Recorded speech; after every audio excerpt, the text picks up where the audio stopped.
We're going to bring up another comedian for you. How does that sound to you? Does that sound well planned? We anticipated how you would be feeling. This next comedian is the star and one of the founders of the Axis of Evil comedy tour. He goes by the name of Aron Kader. Can we please go ahead and give him a round of applause? A little bit louder, a little bit louder, a little bit louder. Here he comes. There you go. Thank you very much. This is a really amazing group and an impressive event. I am Palestinian. Any Palestinians here? You're like, yeah, because that's what you want to be in Hollywood. It's people love talking about Palestine, Israel. It's a party starter. It's a subject you really want to get into at dinner parties and holiday events and just any kind of social situation because people just they fucking love talking about it. It's so fun to talk about intractable conflicts that involve religion and politics and death. But honestly, nobody likes talking about it. You don't talk about Israel-Palestine. You survive a conversation about Israel-Palestine. Nobody really enjoys it. But I, being a Palestinian, there's not a lot of follow-up questions when you're Palestinian because people will say, like, what are you? And you say, Palestinian. And usually the response is, oh, that's nice. Oh, that's a tough situation. Like, that's really all you get. And I'd be okay with a follow-up question like, what kind of rocks do you guys like to throw? Do you have a preference there? Is there a igneous rocks or sedimentary rocks or just rubble? Just the rubble? My mom is a Mormon from Utah. Any Palestinian Mormons here? Those are two groups that love comedy. My dad's from a Muslim family, and the mom Mormon, and I have really religious family on both sides, and that makes it difficult for me to be an atheist comedian. I enjoy talking about all that stuff with my family, but when there's misinterpretations, misunderstandings, obviously a lot of negative stereotypes, and like Muslims are not known for their comedy. Their comedy scene is not really, and like two guys walking to a bar should be a quick joke. Not always when Arabs do it. It should be two guys walking to a bar. When Arabs do it, it's always like, there are two guys. And maybe they are walking on the street. And just going, just walking, left and right and heel and walking. Maybe they are friends or co-workers or cousin, and maybe it's very hot, maybe it's summertime, maybe they're looking for a drink. You're like, get to the bar, man. Let's go. So Muslims coming along with the comedy scene. They also, some things people don't often know about Arabs and Muslims is we're very, very nice. When you go to someone's house, they're going to offer you food, and if you don't eat, it's offensive. And very, very nice. But they don't always, there's a very thin line between accommodating and accosting. They don't always understand the very thin line between kindness and kidnapping, because if you're not hungry and you say, no, I don't want anything to eat, no, that's okay, I just stopped by to say hi, they give you this look like our people are dying and you cannot just sit and eat for a minute. Like, there's a very thin line between, hospitality and being taken hostage. They don't always understand when you go to their house that you just maybe just wanted to have some tea and say goodnight. And I knew how American I was when I was in Jerusalem, and I have a lot of family there, and they are thrust in the middle of the conflict often. And I was there, and I was going to a cousin. And you ever had like a grandma? She knows how to carry a platter that's like the size of like the moon, like of one of these tables. She can carry a table on her head. And they asked me, would you like to eat? And it was Eid. You guys know Eid. They said, do you like lamb? On Eid. Like, is there something else on the menu? It's Eid. On Eid, it's just like they should just call that holiday Lamb Genocide Day, where we're just going to kill every lamb we can possibly get our hands on and eat it. And she had cooked lamb heads, and they tried to make you eat moch, the brains. And that's when I was like, I'd like to go back to America, because if you reach your hand in a skull of a lamb and then try to eat, like, you don't get the smell of the lamb off your fingers until the next Eid. That's how long it takes when it's very pungent. And if you try to eat something that's looking at you ever eat something that's just looking at you? One eye is there and the other eye was like wandering, like the Jews in the Old Testament. Like one eye was that way and the other, and it's got the teeth and its tongue, and they're like, yeah, you want to eat, and you feel bad that if you don't eat, you're offending them.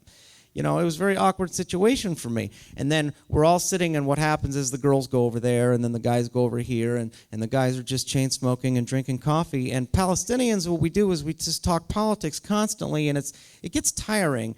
And I mean this in a serious way, that when you are in a conflict situation, if you're in a war or if you're in a situation where you're oppressed or suppressed, and it's any group, and it's everybody who's spoken tonight, there's psychological damage that goes on, and there's a developmental thing that happens where it's hard to see your identity outside of the conflict.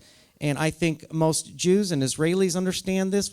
Palestinians understand this. I think everybody in this room, at least in some sense, can identify to how it affects you emotionally and intellectually. So I'm having this conversation with some cousins, and this one cousin of mine, Fayez, he's always just angry. He's always upset. And the Israelis, they are this, and the Israelians are this, and the Israelians. He kept calling them Israelians, which they're not aliens. They're. And he was bitching and moaning, and I finally said, hey, Fayez, what would happen if hypothetically peace broke out? Like, what would you do with yourself?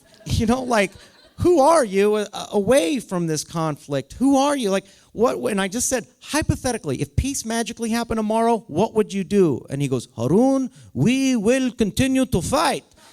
And I said, no, I think you misunderstood me. I mean, if peace happened tomorrow, he goes, we will resist. I said, no, you can't resist peace. There will never be peace. And I'm like, all right, there's not going to be psychological damage. It's serious.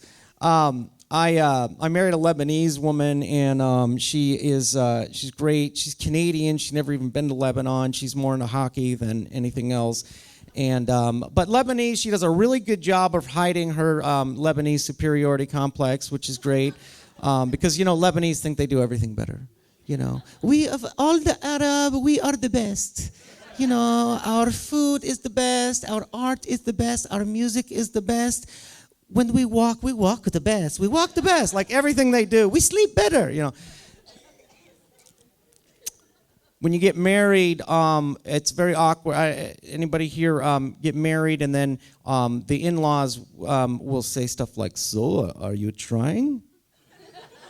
First of all, that's none of your damn business. And what are you, a creep? Like, are you trying? Her mom and her grandparents and her grandmother, little Khatiara, just like, are you trying?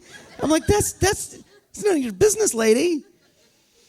But we did try, and we succeeded. We have a little 2-month old baby, and she's cute as shit. And I got thinking about trying to raise a child. And my wife's Muslim, and I'm not. But if your father's Muslim, you're Muslim.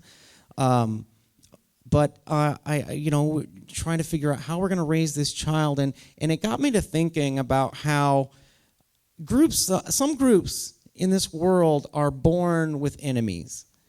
The Hutus have to hate the Tutsis, and the Pakistanis have to hate the Indians, and the Israelis have to hate the Palestinians, and vice versa. And it's Jesus, Martin Luther King, they said, love your enemies. And now today we're saying, we should be able to choose who we love. Well, we should also be able to choose who we hate.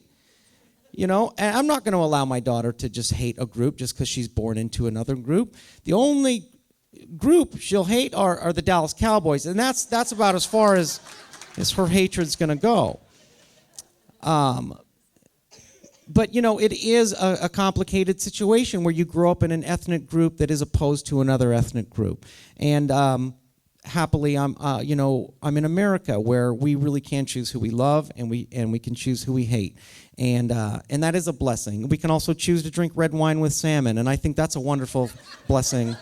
You know, that's our choice. That's our choice here in America.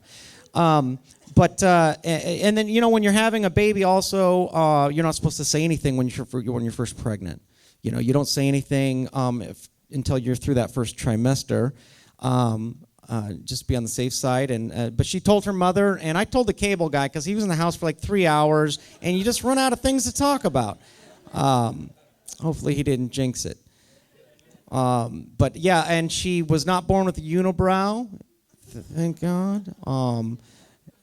A lot of inshallah going on in her family. Inshallah, inshallah, inshallah. You ever been on an airplane on an Arab Airlines where they say inshallah, where the pilot comes on, we will be flying at an altitude of 35,000 feet, inshallah. And you're like, maybe don't leave that up to God. Maybe keep your hand on the stick. I have some. I think when you have a child, it opens you up. You become a little bit more sensitive to things. But I was, with the political season and with the hyperbolic kind of stuff that Trump says and all the things, you know, I was thinking about, oftentimes you ever have this conversation where people go, if you could go back in time and kill Hitler, or if you could go back in time and change something, or if you could go back in time, where would you go? You ever had that conversation? If you could just go to any time period, where would you go?